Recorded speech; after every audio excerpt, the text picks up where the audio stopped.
Hey everybody, welcome back to Hermione Reads Comics. I'm Hermione, and I read comics.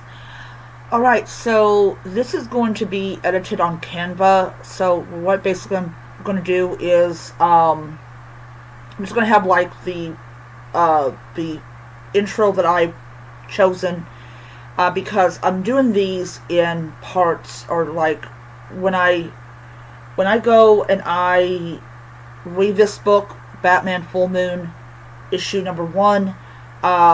When I see something that either I don't like or I'm commenting about, I want to kind of instantly do the video and just kind of put it out there.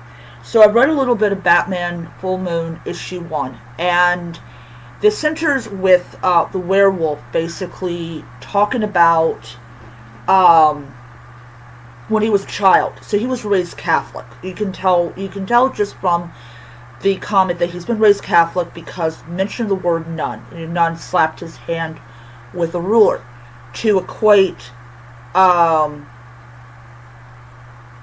something Satan did with God's wrath, and he got his hand beaten for it. So he's the werewolf, and I think he's kind of narrating this beginning of this story.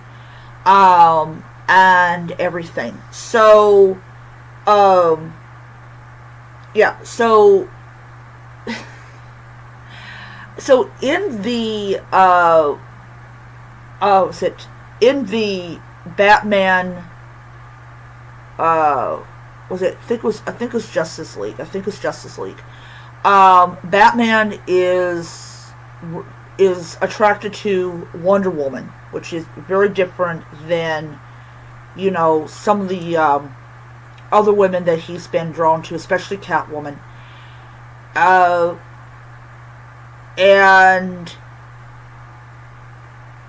that was an interesting thing. However, in this one, it's with like Batman and Zatanna. So Batman and Zatanna were supposed to be on a date, and Batman had to do what Batman does. I'm going to say something about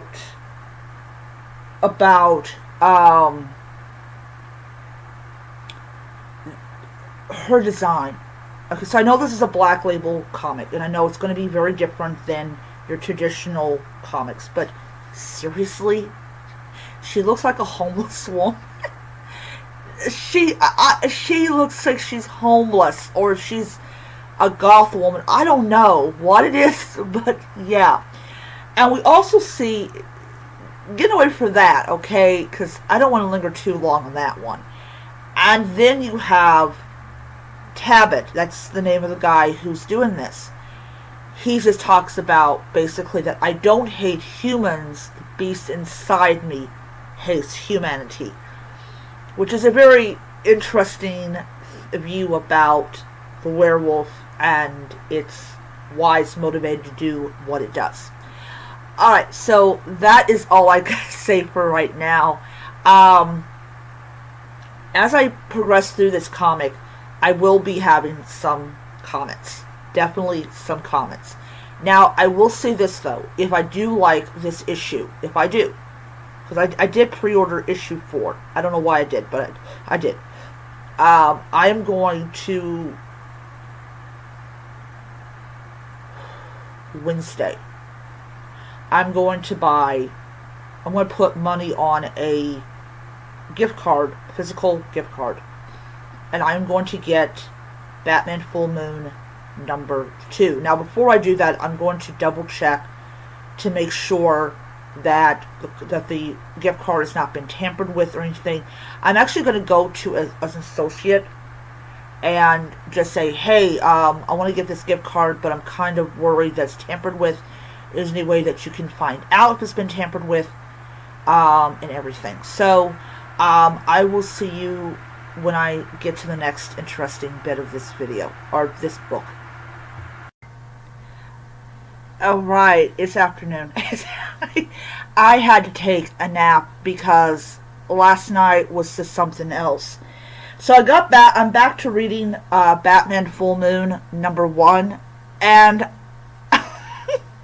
so I'm using, so the Colorsoft has the ability, just like a lot of your Kindles, to allow you to zoom in on individual panels. And what I do is I look at where the writing's at, and that's where I zoom to. So you got this creature, and it's all narrated. So he basically narrates how fucked up his life actually is. It how fucked up his life actually is. And I feel bad for the poor guy, because he did not ask for this. He did not ask for this. But it is a byproduct of a decision that he himself made when he years ago, or it might be years ago. Well, anyways, so of course Batman, being Batman, he goes and the officers are just trying to tell him, hey, yeah, this thing is a lot stronger than Killer Croc and Bane. Because you have one guy that actually called out for his mama before he died. And that is not something a grown-ass man does. He does not call out for his mommy as he's died. He just dies. But this thing was so powerful, it just terrified these people, and that one of them called out for his mommy. And that is an indication that this thing is not to be trifled with. So what does Batman do? I doubt it. Why is it that Batman always thinks that he can face anything? Oh God. What does the thing do to him? It slices right through his bat suit and gets him through the skin. And if anyone watched that little short on Dan's channel, that, unlike being bitten by a werewolf, apparently in this universe, all you have to do is get scratched by one. And that's it. You become one. And that's what happened to Batman. He got infected with lycanthropy. Oh, God. I literally am like, okay, I need to go on my DC app, and I need to see number 2, because this has gotten to be really, really interesting. It really has. But yeah, that's what's going on right now in the story. He just got infected with lycanthropy, and it's funny. It's funny because he has always battled these big bad villains, and either he's gotten beaten up, he's gotten somewhat severely hurt.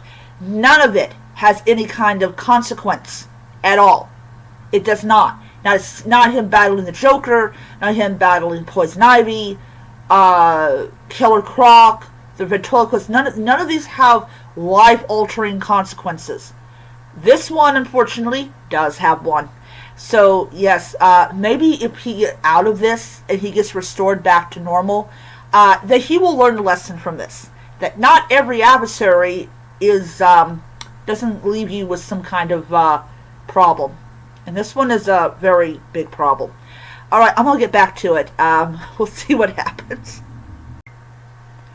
Hi folks, I'm back with another video. So, I just finished Batman Full Moon, issue number 1, and I am going to say this about it. I really enjoyed this book. This issue was so good. And you have like this conversation with it doesn't even mention who the woman's name is, but having a conversation with Bruce, talking about like everything can be explained with science. Vampires and werewolves can be explained with science. And that's not, in the DC universe, that's not always the case. That's not always the case that everything can be explained with science. There is magic. There are monsters that attack people.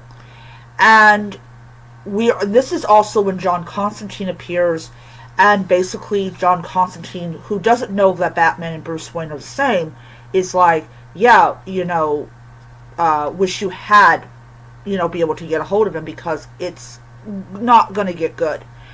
Um, I just, when I bought this issue, and even though I've got issues 2 and 3 on my phone, I'm definitely going to get those issues to own them so that I can read them anytime that I want.